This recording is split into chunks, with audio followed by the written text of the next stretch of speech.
Hello my fellow developers, in this video we're gonna start by creating our Next.js application using Bun and then creating our GitHub repository and then link it with our project.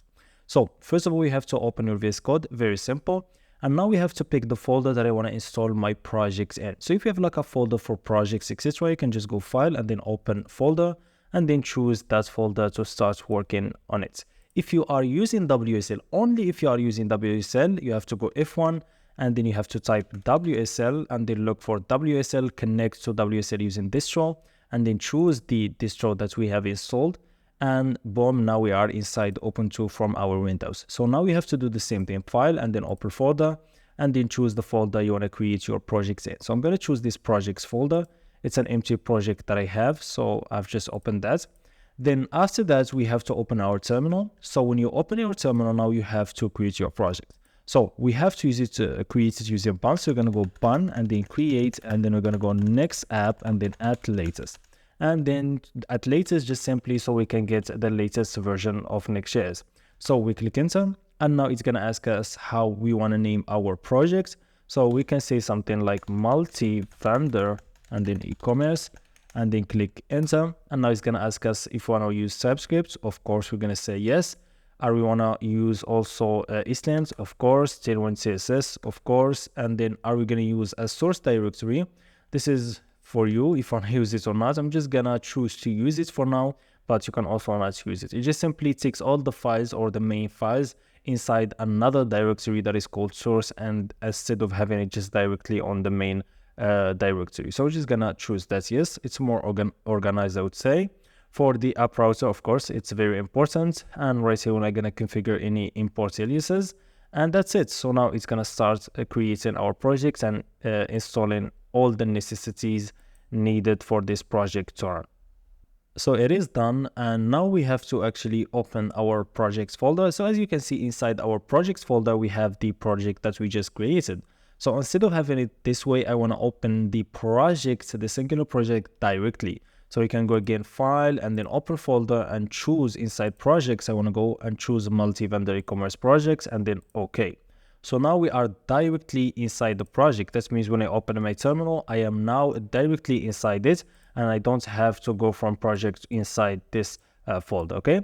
So now we can see the structure of our projects right here. As you can see, we have the files, we have the node modules, simply all the files or the packages that you installed are going to be here along the default ones that we installed with the Next.js projects. Also, we have the public just simply for some public assets like images, fonts, etc. And then for the source, this is the source directory that we are talking about. It has the app directory. This is like the app browser. And this is simply the layout. So let me close this. This is the layout of our application, which is like a container that covers our application. And then we have the page. This is the home page. And then also we have the globals.css. This is the global styling. And we have other stuff that are very easy to understand, like the TS config, which is the TypeScript configuration file, and also the Tailwind configuration file.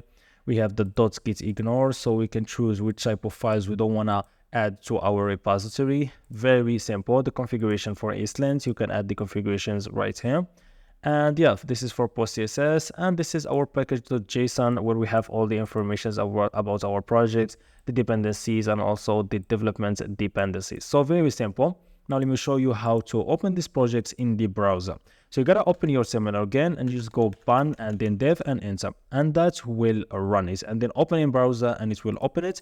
So you can do that or open it manually by going to your browser and just simply go for the HTTP.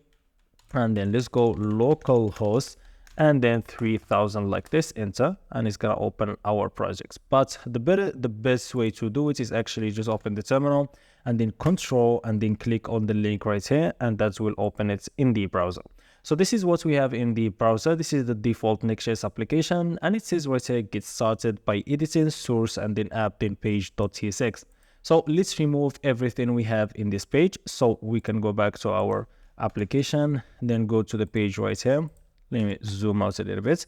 Now let me take everything that we have right here, close this, and let's have just a normal div here, and let's have an h1, and then let me zoom in now, and let's say welcome to the course. And then simply, if you go back now to our application, this is what we will get.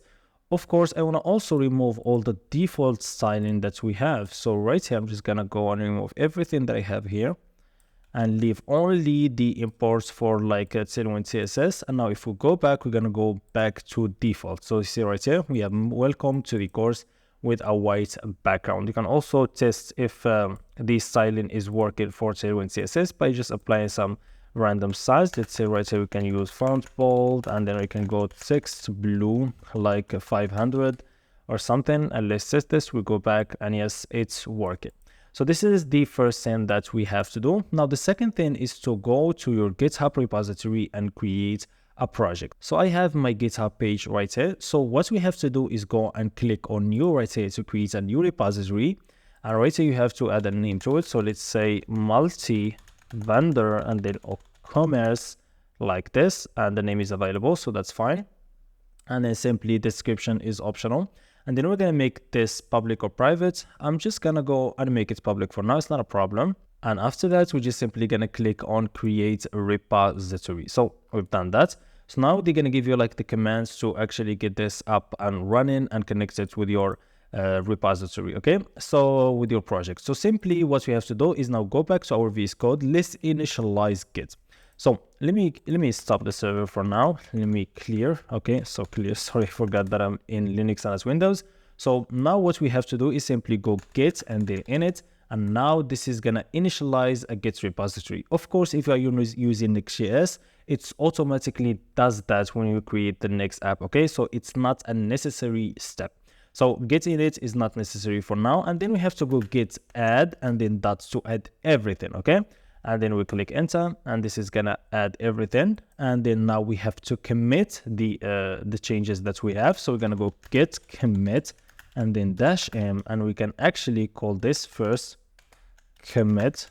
We're gonna keep it this way and then click enter, and now it's committed all the changes that we have. By default, it initialized Git and also do the first commit, but we have to redo it just to show you how it works, and also apply the few changes we made to the globals.css and also the home page this way. So now if you go back to your GitHub repo right here, so it says after committing, now we have to choose the branch that we wanna like push our GitHub repository to GitHub.